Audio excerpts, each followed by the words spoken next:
Let's give it a moment. Hello, everyone. Welcome to today's Gala webinar. My name is Isabella Massardo. I'm content strategist here at Gala. And today we have the pleasure of having Sophie Hall and James Brown from Comtech Translations.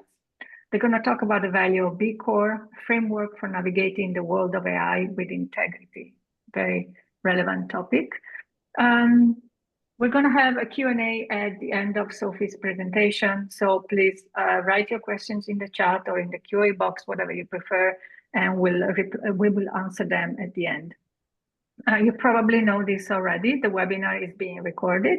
I will send you a follow-up email with a link to the recording as soon as it becomes available on our website. So for now, I am going to leave the floor to Sophie and James.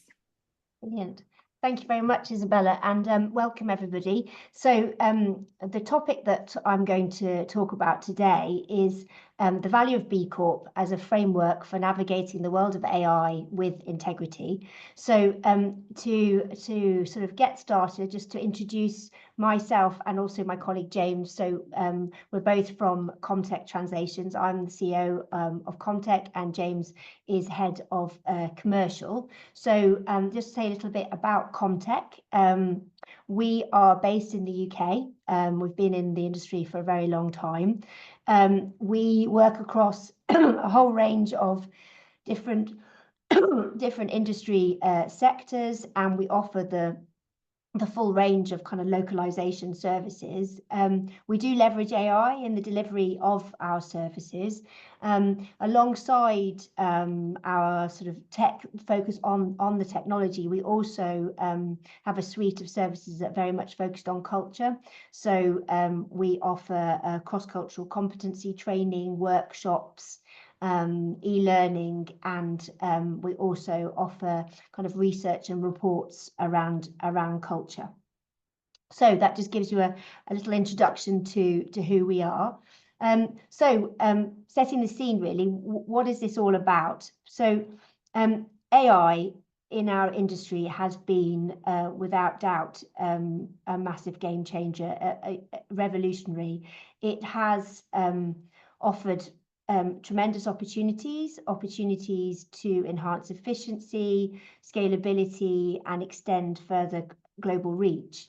But with that, there are challenges. There are ethical considerations such as bias, issues around transparency and decision making, also looking at the impact AI has had on the different members of our industry value chain, particularly if we look at our freelance linguists, and also the environmental impact of AI. We know that AI uses a huge amount of energy, and the impact on the environment there is substantial.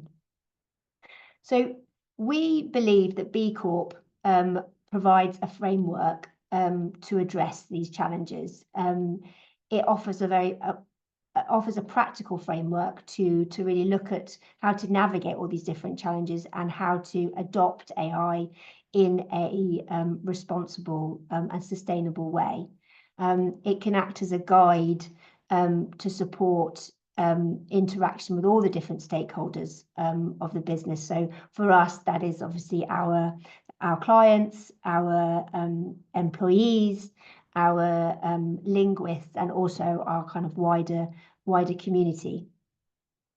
We were the first UK translation company to achieve BCorp certification, and we're proud to be part of a truly global movement that uses business as a force for good. So what are we going to cover today? So first of all, I'd like to talk through what BCorp is, what does it stand for, to give a kind of broad understanding of BCorp. I'd like to take you through our journey on towards certification, what that's involved, and the changes we've implemented, and then to share with you how BCorp and its principles can be applied in thinking about AI and its adoption in our industry.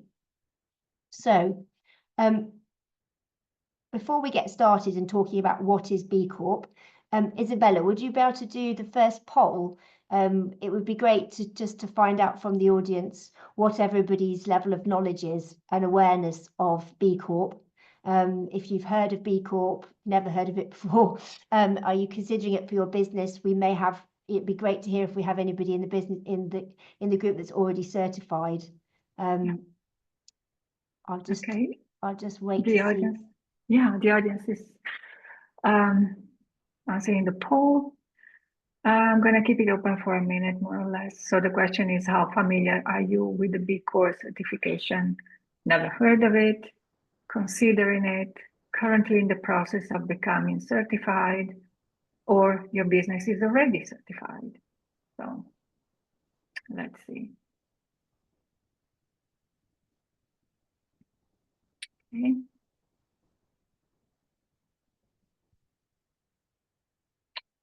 Wait 10 seconds.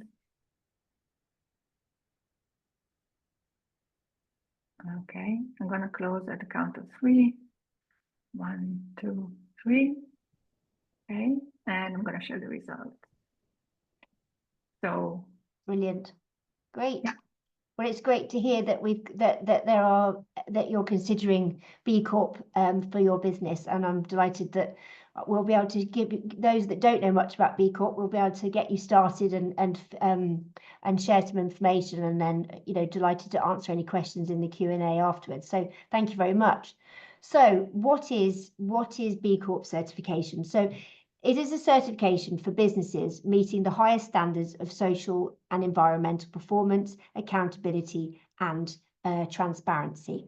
So the mission of B Corp is to balance profit and purpose, ensuring a positive impact on people and the planet. So it's all about that balance between profit and purpose. There are core pillars to B Corp.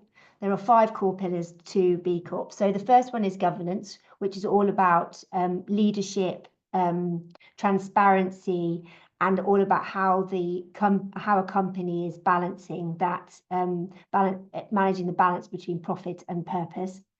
Then we have workers, which is the second pillar. So that looks at employee well-being and the culture of an organization, looks at benefits, fair wages, and so on. And in the context of our business, our freelance community of linguists would also come under that pillar. Then we have community, which looks at a company's contribution to their community, local and further afield, looking at diversity initiatives, hiring policies, how much they're engaging, for example, with local charities and that kind of thing. And then we have the environment. So that's all about understanding the impact a business is having on the environment, how they're measuring and monitoring that, and then very importantly, how are they reducing the kind of any negative impact on the environment, so looking at carbon emissions and so on. And then finally, customers, and that is all about transparency and openness with clients, and how to kind of build those kind of ethical, transparent relationships with clients. So there are 5 core pillars. There is the movement is truly global. So there are about 7,000 certified B Corps, covering kind of over 90 countries and in over 160 industries. How is this relevant to our industry? So B Corp is very focused on inclusivity and cultural kind of understanding, which kind of works very well alongside what our values are as an industry. We're very focused on inclusivity. We're focused on breaking down the language barrier, all about kind of understanding and respecting cultural diversity and addressing that in how we communicate. AI in our industry is here, well and truly here, and the B Corp provides and supports, basically provides that framework to promote fairness and transparency in how AI is used. B Corp is very focused on sustainability and the environment. The nature of our industry, we are global. We will be operating globally with partners and clients that are worldwide. How can we operate in the most sustainable, environmentally friendly way? It also focuses very much on the fair treatment and support of all members of a value chain. And we know and appreciate personally in our business the impact that AI has had on linguists, and as key part of our own business value chain and our own kind of processes. We understand the impact that has had on many linguists, freelance linguists. So BCorp provides that kind of framework to make sure that we take account of everybody in our value chain. So that gives you a kind of overview of what is BCorp. We are so why did we decide to get BCorp certified? So, and why would you decide to get BCorp certified? So, in our view, it builds trust and credibility with your clients and partners. They are, from our experience, our clients they are looking for partners that are taking this seriously and want to use business as a force for good. So it does kind of open doors to clients and also partners that share your values. It can help considerably with employee engagement and employee retention. It helps to create a real purpose for the business, and the team feeling part of something that's bigger than us, that's trying to make a really positive change in the world. It can be a point of differentiation. In a very crowded market, it can allow you to stand out and differentiate yourselves. And finally, it demonstrates, which I believe very much for our business, we are part of something very important, and that is a real necessity for the longevity and sustainability of what we're doing as a business. And I think this shows that we are kind of part of a kind of global movement, which we are very proud to be part of. So, and I've just shared there some statistics which shows that 77% of consumers prefer buying from companies committed to making the world a better place. And when you look at retention, BCorps are 25% more likely to retain employees than industry peers. So there are considerable business benefits to BCorp certification. So sort of our journey to certification, it took overall probably about 18 months to 2 years to get through certification. We were certified in May 2022. And we started that process probably in January 2021. So I'd say it took us about 18 months to get through. Our initial motivation, there's an assessment questionnaire, which at first glance can feel quite overwhelming. And I did go and look at it, I remember, a number of years ago, and thought this was brilliant, but looked at the questionnaire and thought, that's quite a big job to tackle, but came back to it because I really did firmly believe that it was worthwhile going through this. It very much aligns with what we believe and the vision for our business. And we felt it really did kind of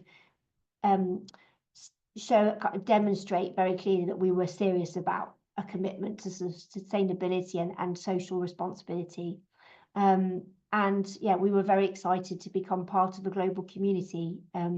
There's once you are certified, there's a portal called Beehive, where all BCorp certified companies come together, and it's great to see how much engagement and interaction there is within that community.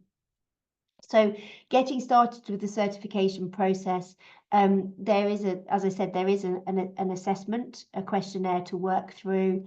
The idea is that you kind of work through that and then see what your score is, and then if there's a minimum score. This is all. What I would say is this is the current process for certification.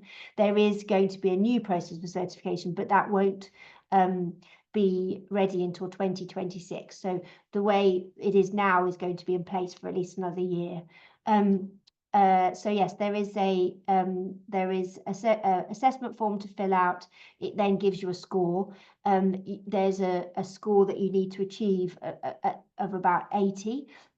So initially when we filled out the assessment questionnaire, we were below that, and then we worked through introducing a series of changes and just doing a lot of brilliant things that helped us to get that score up, and then we could make our final submission, and then that is verified by B Lab, and then we received our certification. As I said, it is an investment in time and effort. We did have actually a consultant that worked with us that helped us to move that along, and I can share. I do know a number of very good consultants that I would recommend to help with this process. And yeah, there is an investment in time. We went through a process of adjusting and adding to and building out our policies and procedures, and the particular area we looked at was how to track our environmental impact. So that's all around your carbon emissions, and I'll share some information about that shortly. So that was our kind of journey to certification.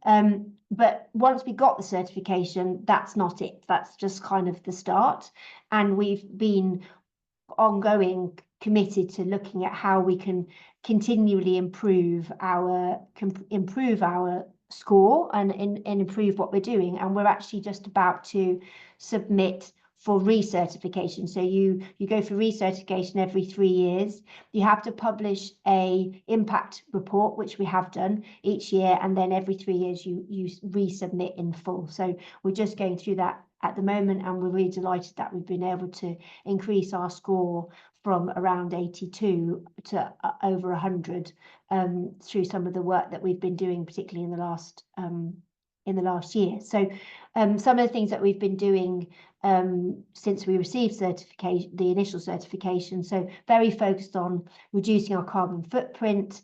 We've been measuring that using a particular platform called Climate Essentials, and now we're looking to see, now that we've kind of measured our carbon footprint, we understand what our emissions are, we're going to look to see how we can offset that by signing up to various schemes that help you to offset your carbon emissions.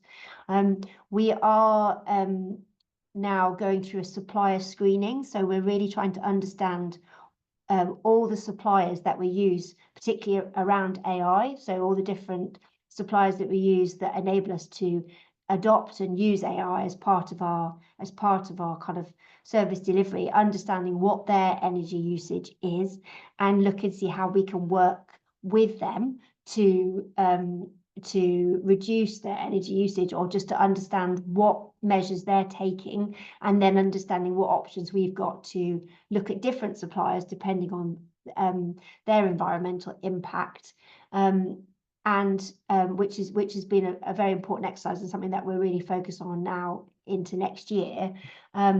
And then to, as I said, to really look at how we can offset the impact that we're making. But there are other things that we've been doing around reducing waste and implementing recycling programs, and also engaging with our linguists, our freelance linguists, issuing a sustainability guide, which is actually going out shortly, to support them in managing their environmental impact. We're also working with local charities, and something that we're very proud of is our kind of program around work experience and internships. It's something that we've always done. I've always felt very passionately about how important it is to support young people to develop the skills that small businesses need, and they need for future development. So that's through BCorp, we've put a lot more structure around that and continue to roll that out. We've also introduced flexible working and other benefits for our employees. But we are, as I said, continually improving, and one of the benefits of being part of the BCorp community is best practice and understanding how other businesses are doing things, so that we can learn from them. So how can so kind of I've talked about kind of what BCorp is, how to certify, talked a little bit about what we've been doing as a BCorp to kind of live those values. But how can the BCorp framework support in adopting AI in our industry? As I said, AI has had has transformed our industry, offered lots of opportunities, but it has raised some kind of ethical considerations and challenges. And we believe that BCorp provides a really useful framework to kind of unpack those and try to kind of deal with those in an effective way. So there are, as I said, 5 pillars to BCorp. So if we go through each of those pillars and just think about what the things that can be done to support the kind of ethical adoption of AI in our industry. So first, if you look at governance, so governance is all about kind of clear ethical guidelines and accountability. So what policies and procedures could we be putting in place to make sure that AI is implemented in the best possible way, in the most considerate and sustainable way, and sort of maintains transparency and fairness and so on. Then if we look at workers, and as I said, under the pillar of workers comes employees, and also comes our freelance linguists. So with our employees, it's also looking at how do we upskill and support them in their professional development as the industry evolves and develops with the kind of with the introduction of more AI. So we know obviously that there is a lot of concern around sort of job security with freelance linguists, and I think the framework really kind of reminds us and helps us to think about how can we support them. What training and development can we give them to help them to bring us on this journey? And we have actually just recently launched a survey, which I will talk about shortly, to our linguists to understand their concerns and what they would like us to do as an LSP to support them. And then if we look at community, community is all about inclusivity and fairness. And what sprung out for me from this was, I've been part of various discussions and attended various conferences in the last few months, and this has come up a number of times, is around how are we going to support the low resource languages, the minority languages, with the development of AI. How are we going to make sure that they're included and represented? And I think this does actually present a brilliant opportunity for our industry to really lead the way in ethical development of AI, because we could be making sure those languages are truly represented on a kind of global at a global level. So it's thinking about what can we do to support that. And then with the environment, we know that there's been so much discussion and concern around the energy consumption of AI systems, and with BCorp's framework and its focus on the environmental impact, it really helps us to be mindful of our kind of environmental impact in using AI. And as I said, we are doing work now to try and understand all the suppliers within the AI kind of ecosystem and what's their energy usage and how can we offset that. And then finally, with customers, the focus is very much on transparency and openness. What can we be doing to make sure that we are kind of transparent with our clients about AI, how we use AI, what are the benefits, what are the shortfalls, how, making sure that we're having those conversations, and that there is real clear understanding from our customers. So what I've done there is kind of, as I said, take the pillars and then try to look and see how we can apply those to the use and adoption of AI. So just very briefly, just to share with you, as I said, we've just launched a survey. It closes actually at the end of the week.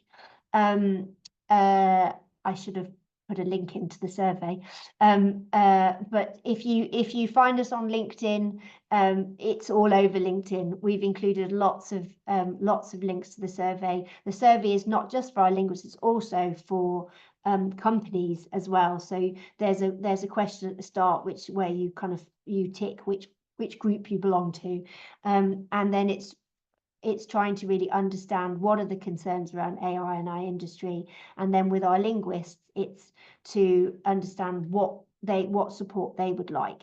So what we found, as I said, it closes tomorrow, but just sort of some initial kind of analysis of the results we've had so far. We've had, I think, about 750 responses.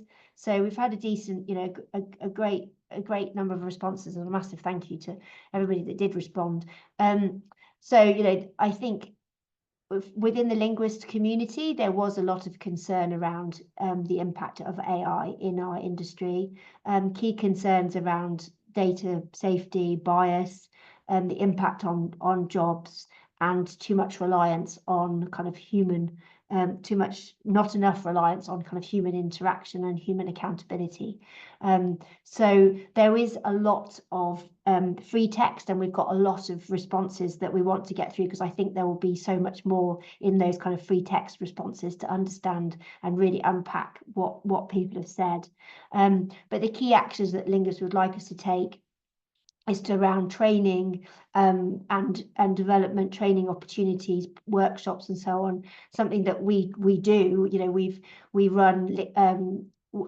run various workshops with our linguists over the last few months, and James was actually in a webinar today for our linguists which was more focused on social media, but we've also run sessions on machine translation and post editing and so on, but that's something that we really want to do a lot more of.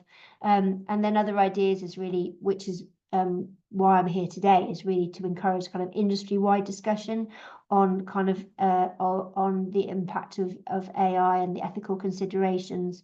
Want to develop more resources to educate all the stakeholders, so our clients and our linguists and our wider community. And then also, how can we really be engaging with our linguists, our freelance linguists, in co-creating some policies, AI policies, that consider all kind of stakeholders in our value chain.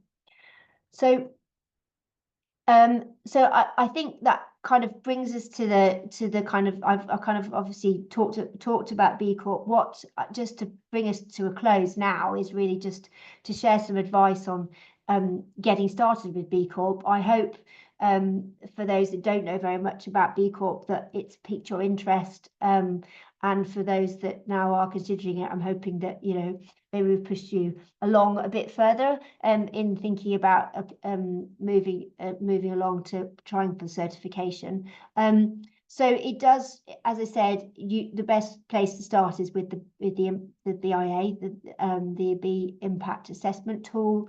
And I think trying to get your team, engaging as many as you can in the team to get involved, and looking at how you can share out responsibilities. The questionnaire is broken out into sections, so it is relatively easy to share out kind of different sections of the impact assessment report.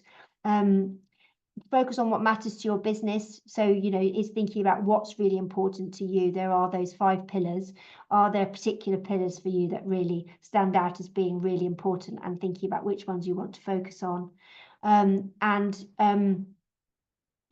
think collaborating and learning. As I said, there's a B Corp community. There's a community of B Corpers that are already certified, but there's also a big communities of companies that are on the journey. So it's finding those in your relevant country, and connecting with them, and looking at how you can share best practices and ideas. And I think that, as I said, it's a score that's fluid, and you're not going to be perfect in every part. I think the average score at the moment is around 85, 90. So we're really pleased that we've now been able to get over that into the 100 mark. But it just starting on that journey is really worthwhile. I have just to finish off, I've shared some resources here, so some links here. You've got Carbon Essentials, which is the tool that we use to track our carbon footprint. Earthly and Ecology are platforms which you can join, where you can offset your carbon footprint based on your measurement of your carbon emissions. They will then help you to work out what you need to do to offset that. The SME Climate Hub and the Carbon Trust are both brilliant resources around the environment to understand what's best practice, get tips and advice on what you could be doing as a company around the environment. But I'm happy to answer any questions, and also after the session to support anybody who's would like to ask any questions. Brilliant. Well, thank you so much, Sophie. This was really interesting, and I see there are some questions, actually a lot, so I'm going to read them for you. Question number one. First of all, thank you for the presentation. So how does the B Corp certification journey compare to the certification of an ISO standard? That's a very good question. Or are completely different? Yeah, they are completely different, and we are ISO certified. Because we've been ISO certified for a very long time. We've just gone through ISO 27001, and I would say that that process of certification, which this applies to ISO 27001 and B Corp, it kind of depends on where you are at the start. So if you do that assessment, the B Impact Assessment report, that will tell you how much you've got to do. And it's the same when we went through ISO 27001, we did a kind of initial assessment of where we were, and then we kind of knew how much work we needed to do. And because we already had ISO 9001, it made the 27001 that bit easier. So it kind of depends on where you are at the start, but the B Corp, that assessment tool really helps you to know very quickly what you need to do and how much work is involved. Yeah. And was it helpful to have a consultant? Would you recommend having a consultant? Definitely. Or would you? Definitely. We had a consultant to help us with that initial certification, and she's actually gone in-house now. She was a freelance B Corp certificate, and now she's gone in-house working in an organization focused on B Corp.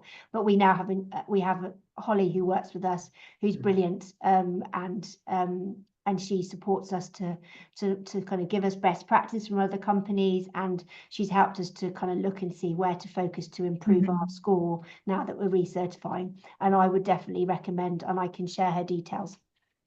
Wonderful. It's also really useful to help. Oh, sorry, James. As well, they're really useful to help you keep your team on track. We're really lucky that we have so many people involved at Comtech who want to be involved in the B Corp movement and with our internal groups, and that consultant acts as our kind of like every quarter, making sure we're moving forward and stuff. And yeah, they add a lot of value completely. Yeah. So basically, you created also an ad hoc work group for the B Corp certification and guidelines. Yeah, we had like a steering group. And now we have beekeepers, which are beekeepers and that's a group within the team that focus on kind of moving forward with all the different elements of B Corp. I think that's been really useful, the beekeeping teams, because it's enabled our team to get involved in the way they want to get involved. Obviously, Sophie's gone through this 5 pillars of the B Corp certification. That's how we've essentially framed our B Corp or beekeeping groups around those. And you really see where the team want to get involved and where they're most interested is where we all do our best work. So, for example, I'm really passionate about community, so I get involved in a lot of our linguist initiatives, having my background, especially in operations, project management, and working very closely with our linguists for a decade, essentially. Other members of the team are really enthusiastic about leading on the environmental aspects of things. So, and then we have a wellbeing committee as well, and a charities and local community committee. So it's been really good to see everyone pitch in essentially, and everyone has different interests, and that's where I think it really works. Yeah, that's wonderful. Another question, the B Corp certification, has it helped you to win new businesses? For example, is it a requirement for some tenders that you've taken part? Shall I field this one, Yes. Sophie? Just my role is the head of new business, just to confirm. So Okay. definitely take on this question. Yes, it has, to be completely transparent. It's been a good guide. It's been a good support to help us win new business. We've had brands approach us organically through searching or through networking who have wanted to work with us because we're a B Corp, including some really, really exciting brands as well. We've also seen in terms of tenders and RFPs, specifically not B Corp has been requested, but a lot more tenders now are requesting evidence of environmental certification. Obviously, there's others out there such as EcoVadis, there's ISO certifications for environmental management. B Corp is just one of many, but big companies now, as part of the kind of a movement towards greener energy and great sustainability, are looking for these things. So for us, it's definitely helped us kind of get further along in the pitch process when it comes to RFPs. But yes, in terms of winning new business, absolutely, it's been a door opener. I think Sophie mentioned earlier, it differentiates you, and the B Corp community is a real community. People on the Beehive platform that Sophie mentioned, they are looking to work with other businesses, so they often will post things like, is there a B Corp out there that does this? Or can anyone recommend me a B Corp company that does this? So that little community has really opened some great doors for us. Yeah, excellent. And you kind of replied already about the work groups, the steering committees. There's a question, how many people at Comtech were involved in preparing for the initial certification? Well, the initial certification, probably it was myself and Carol, who's actually our head of finance, who was really keen. He very much wanted to get involved. James was involved, and then we had our consultant. So initially, the initial certification was probably 4 of us. Okay, so small group. But you did a lot of heavy lifting, Sophie, with all the answers to the questions. I will just say we helped, but Sophie was the driving force behind it and answering all the many questions of the assessment. Excellent. Another question, how much time are you spending on maintaining your certification? In terms of, say, I don't know, the equivalent of one full-time employee or something? No, I think I mean, having Holly on board as a consultant really helps, just to make sure that we're keeping on top of what we need to do in terms of submission of annually the business impact report, and then looking at our recertification. She also keeps us on track. It brings us together for meetings, regular meetings, and actions, and making sure that we're moving things along. But in the end, it's not, B Corp's not the focus. The focus is the things that we're doing, which we want to do anyway. So these are things that we all enjoy doing. So, you know, for example, engaging with the linguists, the webinars we're running for our linguists, what we're doing around the environment, they're things that we want to do. So it's kind of part embedded in our kind of day to day. Yeah, but the extra things that are very admin heavy, that's the benefit of having an external consultant, because they kind of help to manage that. Yeah, right.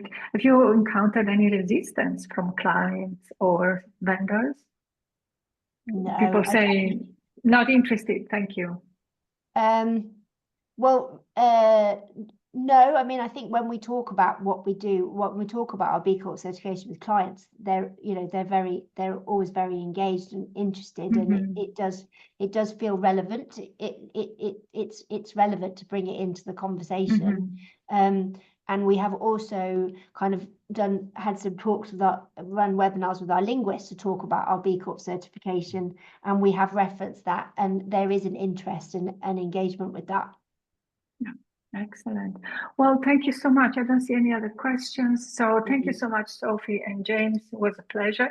And it was a very interesting topic. I'm sure will come up again in the future. And once you have the results of your big survey, please share it with us, maybe with a recap, an article for the Gala website. We would love to inform the community, please. Definitely. Well, the survey, the survey we'll be looking to share early next year. So I'll definitely be in touch to share the results. Yes. Thank you so much. And thank you everybody who attended the webinar. This is the last webinar of 2024, actually. We still have a Gala Town Hall next week on December 10th at 5 p.m. Central European Time, would be 4 p.m. for people in the UK, 8 a.m. Pacific Time, if I'm not mistaken. And it's all for Gala members. So if you are, please join us. We want to know how your 2024 has gone. And what's your outlook on 2025? Hopefully it's very positive. And in the follow-up email, I'll include the link to the recording of today's presentation, but I'll also include some information about our webinar programs for January and February. Yes, they are already scheduled, and there's a lot of to discuss, new topics. So thank you so much. Again, James and Sophie, thank you so much for presenting. And thank you very much. See you soon. Thank Bye, you. everyone. Bye-bye. Bye.